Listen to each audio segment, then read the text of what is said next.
Hi, everyone. Thank you so much for coming today. My name is Lila Aspen, and I'm the Industry Insider intern in the service field.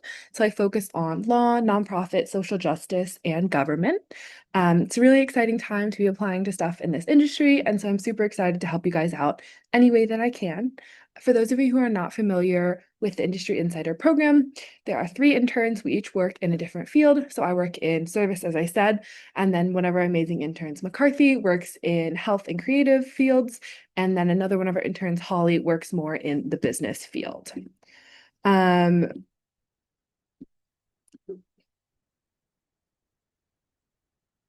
Hi, Danny. Thank you for joining. I had just started the presentation and I'm just going through recording if that's okay. Um, it's just a small session today, so feel free to unmute and ask any questions you have. But yeah, so I'll just redo the spiel a bit, I guess. But my name is Lila. I'm one of the Industry Insider interns, so working in law, nonprofit, and social justice. And this session is really just all about interviewing. So any questions you have about that or anything else, I'm happy to answer. But yeah, so let's get started. Okay, so just a quick walkthrough of what we're going to talk about today. So it's all about interviewing. So we're going to talk about interviewing 101 and then questions to expect, how to answer those questions, so how to tell your story, and then questions that you should be asking at the end of every interview and throughout interviews, and then also the correct protocol and follow up post interview. Okay, so just a little bit about me. So I've said my name's Lila. I'm a senior. I worked at the Career Center for 2 years in this role, and I really enjoy it. I'm a public policy major and a minor in legal studies, and then I'm also a Hayes Barnard Fellow in sustainability, and I'm also a student consultant at Nova Cottage. And then outside of schoolwork, I'm part of the USC Hellenes, the Student Sustainability Committee, Spark SC Activist Incubator, and then the Career Center here where I work. Okay, and then this is just some of my work experience. I highlighted the experiences that are particularly relevant to people in government, nonprofit, and social justice. So my congressional internship with Senator Duckworth, my fellowship with IIGH, which is the Institute on Inequalities and Global Health here, and then my work right now at the Los Angeles Regional Reentry Partnership, which is a reentry policy nonprofit here in LA. Okay, well, usually I ask that people do group intros. You're welcome to do one if you'd like, but no pressure. I know it's just the two of us right now.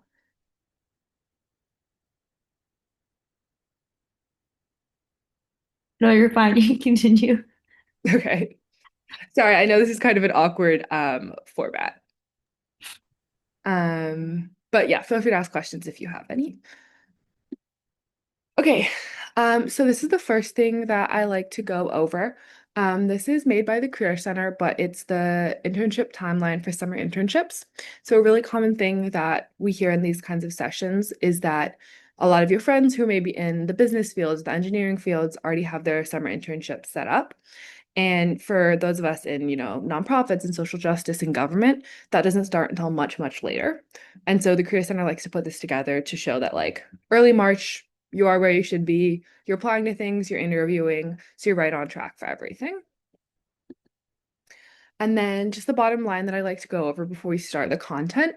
The internship application process is hard. It's pretty taxing.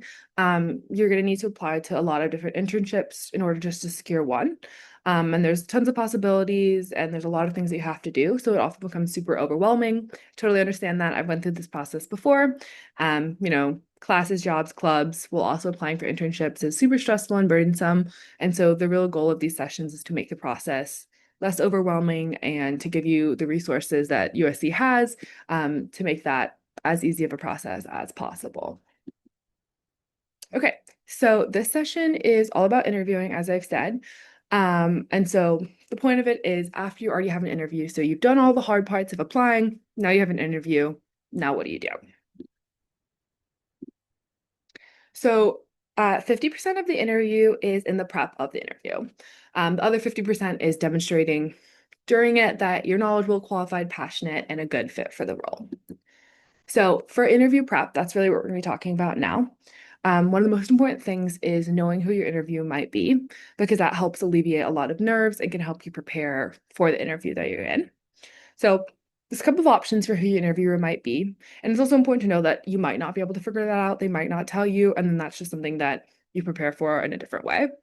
So who your interviewer is will be different depending on what round of an interview you're in. So if it's a first round interview versus a later round interview, if they provide you that information, those are typically different people. So if an application cycle has more than one interview, the first interview is typically a screening interview, which is just kind of to ensure that you're like a real functioning human. And so a lot of times it'll be with like an HR member or a recruiter who does it for a lot of different companies. So they're not going to know the specific knowledge about that company that someone who works there, say, would. And so when you're talking to them, that means that there's different questions you can ask because they might not know the ins and outs of the company as well as someone who's, say, worked there, or they might not have had experience getting hired by that company because they're an external recruiter.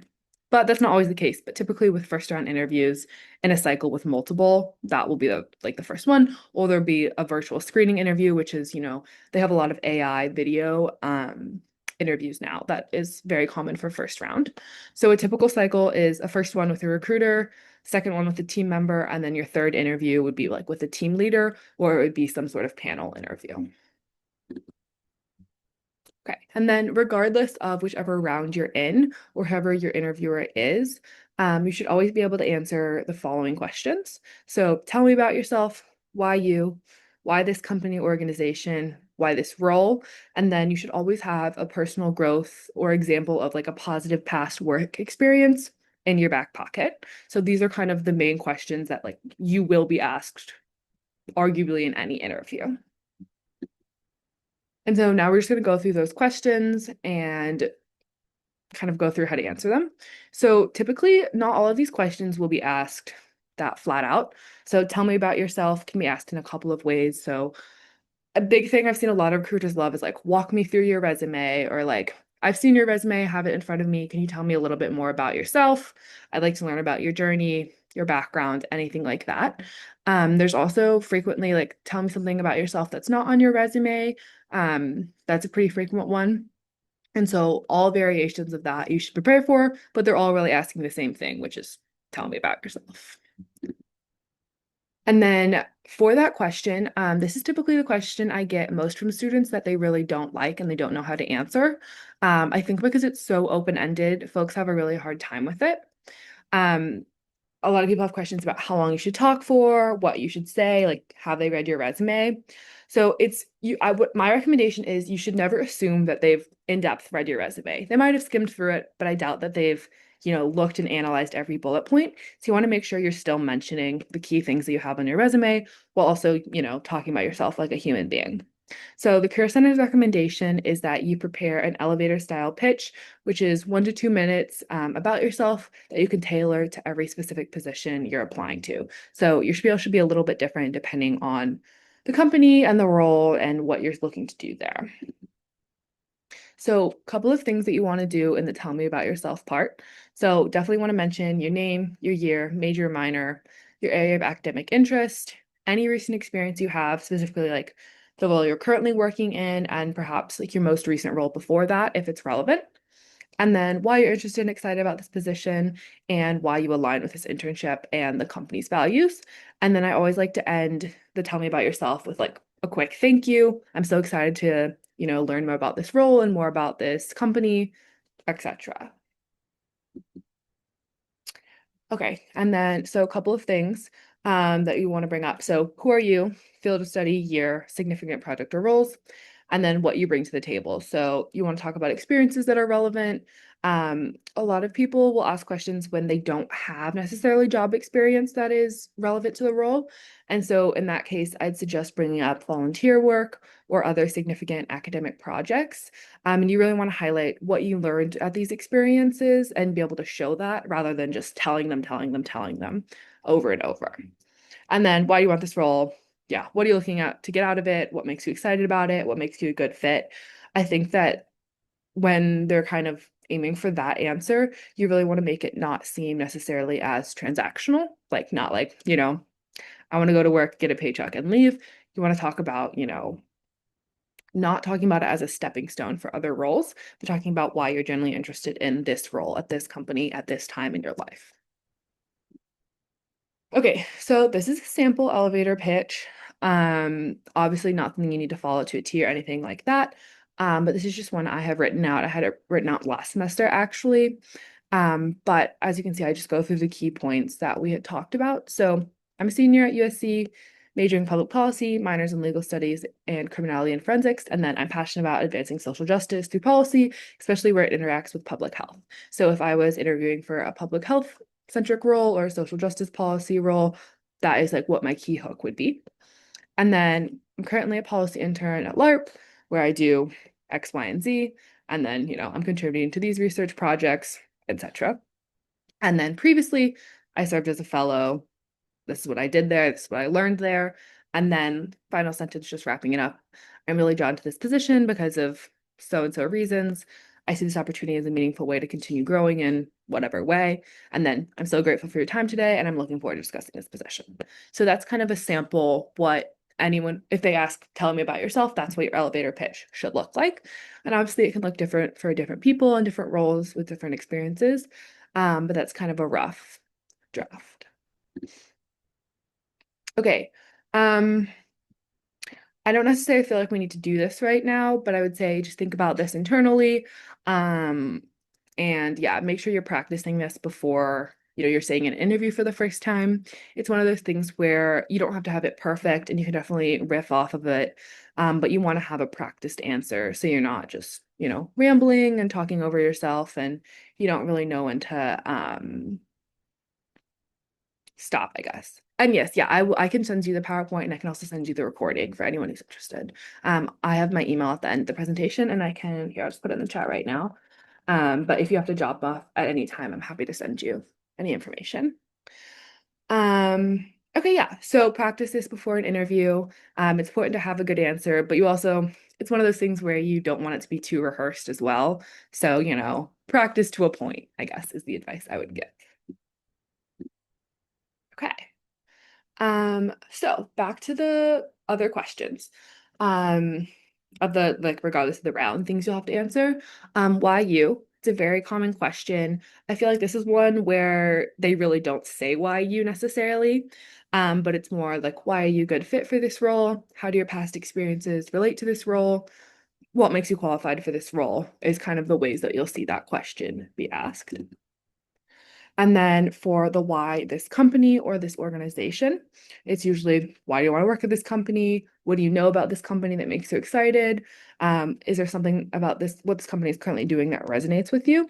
And all of those are really trying to make sure that you've done research about this company. So you know what the role does, but beyond the role that you're applying for, you know what this company is actually doing. And so that's really just comes down to simple research and making sure that before any interview, you're thoroughly understanding what they do. And you can have questions. Obviously, like they're not expecting you to be an expert about it, but it's important to show that you've put in a little bit of time and thought and you understand like what this company does and it's doing. Okay, and then why this role? A really common way that you'll hear this is like, how did you hear about this position? Why not a different position? Why are you a good fit for this role? So that's one of those things where it's like they want to make sure you've been actively like seeking out this position and this is what you're looking for. It's not just something you like stumbled upon one day and like were told to apply to, but it's something that you generally want and are interested in. Okay, so this is kind of the final one of these questions, but the personal growth and example of positive past work. We're going to talk a lot about storytelling in a little bit, but it's really important that you come prepared with stories and examples of things, because they're almost certainly going to ask you for an almost anecdotal question where they ask you about a time something went wrong or a positive experience or like a learning lesson, anything like that, that you need to be able to tell concisely and then reflect on in a meaningful way. And so that can be, they can ask you, what's your biggest weakness? What's your biggest strength?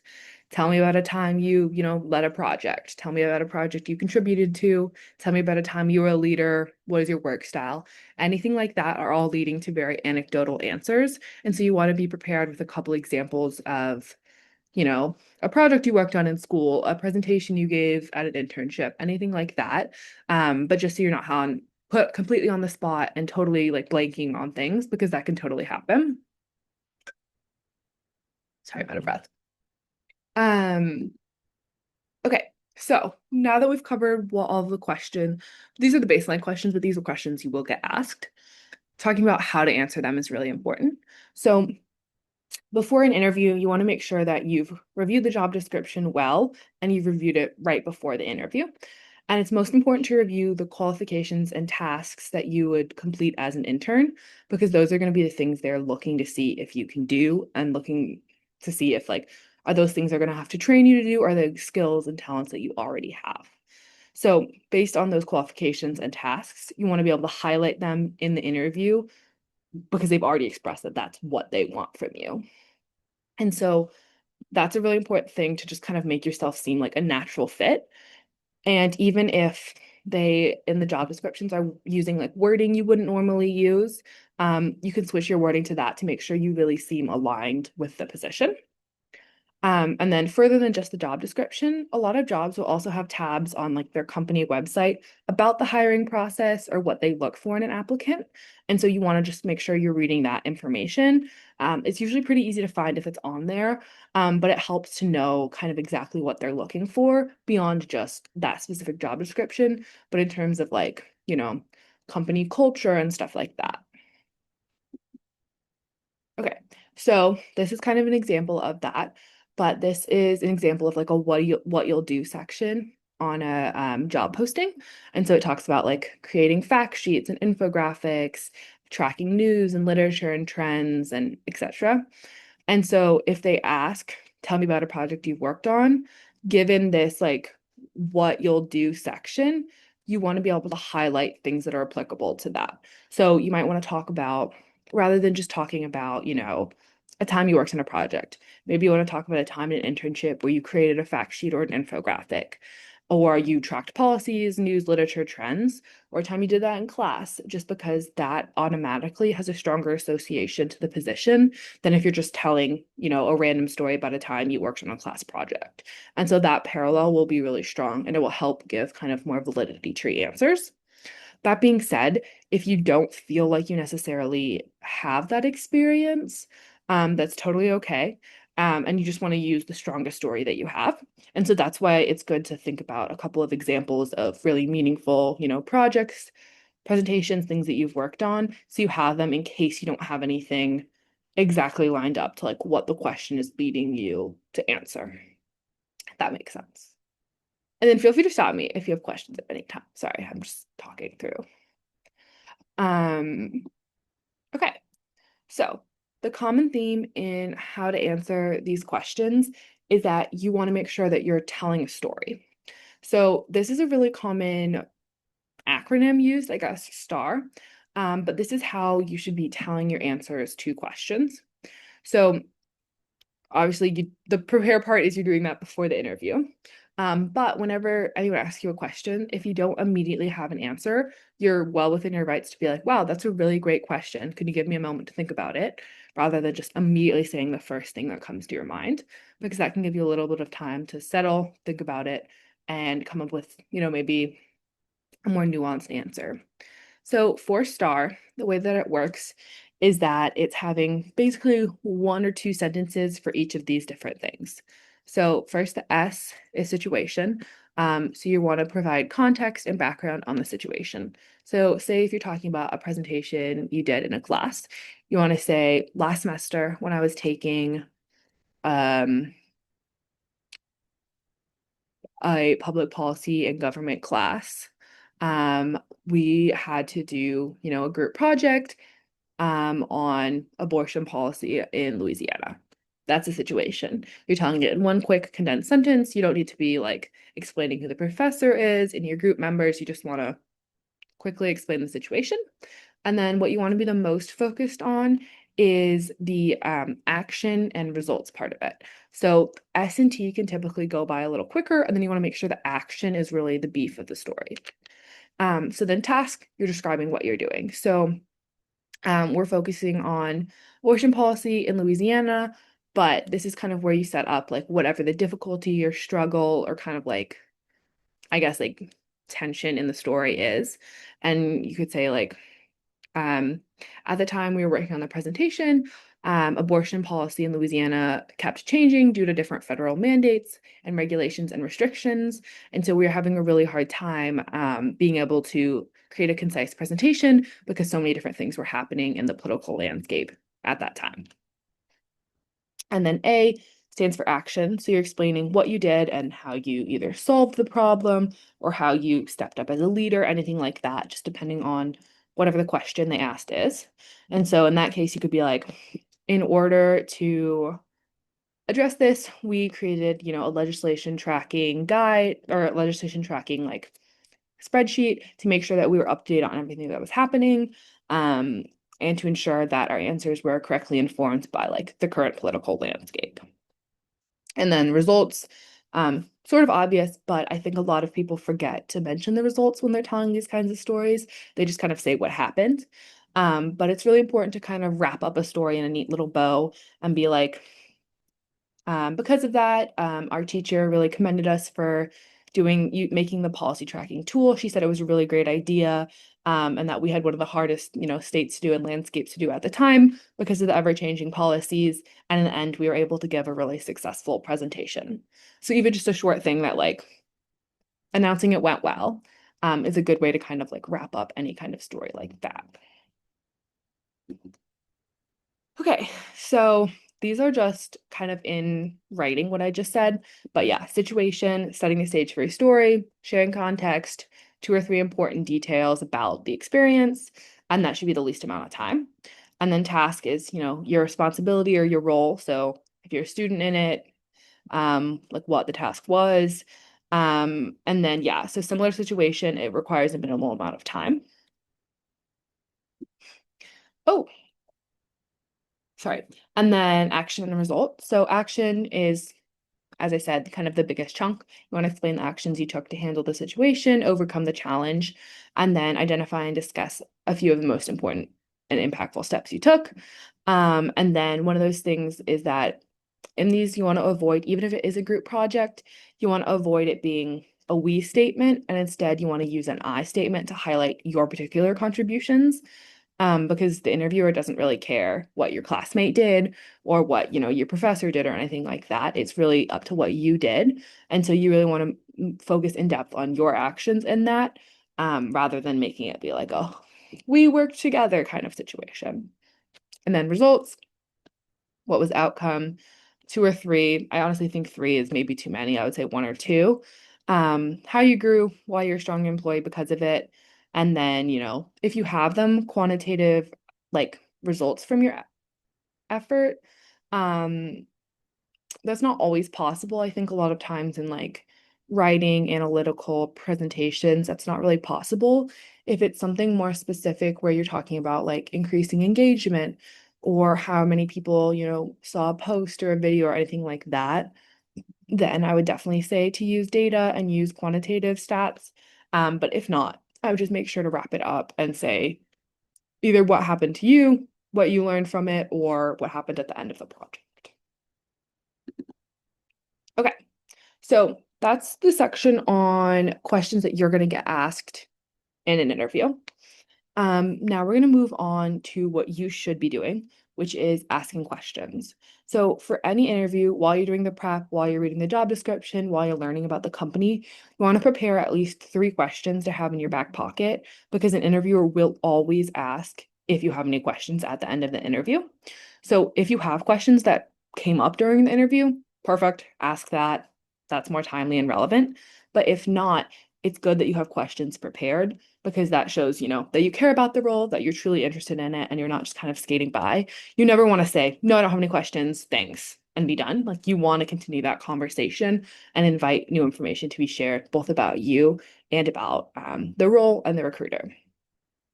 So a big tip for asking questions is that you want to make sure you're asking questions that cannot easily be found online and, if possible, are personal to the person you're speaking with.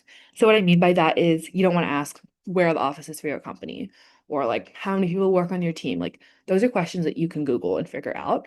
So that's not really an insightful question. That doesn't really necessarily demonstrate an interest in the position because that's kind of a service level question.